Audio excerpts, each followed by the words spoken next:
સુરતમાં ઘરફોડ ચોરી કરનાર 3 આરોપી ઝડપી પાડવામાં આવ્યા છે। સુરત ક્રાઇમ બ્રાન્ચે 3 નેપાળી આરોપીને ઝડપી પાડવામાં સફળતા હાંસલ કરી છે। દિવાળીમાં ડોક્ટરના બંગલામાં ચોરી કરી હતી। છેલ્લા ઘણા સમયથી એ આરોપી નાસ્તા ફરતા હતા, ત્યારે પોલીસ દ્વારા આ મુદ્દે કાર્યવાહી કરવામાં આવી છે।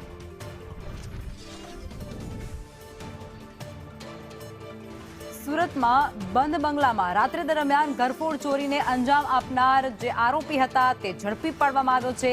સુરત ક્રાઇમ બ્રાન્ચ દ્વારા 3 નેપાળી ઇસમોને ઝડપી પાડ્યા છે। દિવાળી વેકેશન દરમિયાન ડોક્ટરના બંગલામાંથી ચોરીની ઘટનાને અંજામ આપવામાં આવ્યો હતો।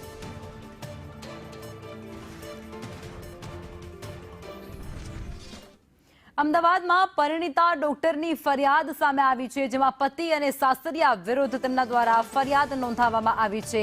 દિયરના સ્પર્મથી IVF કરાવવા માટે દબાણ તેમના પર કરવામાં આવતું હોય તે પ્રકારની ફરિયાદ કરવામાં આવી છે।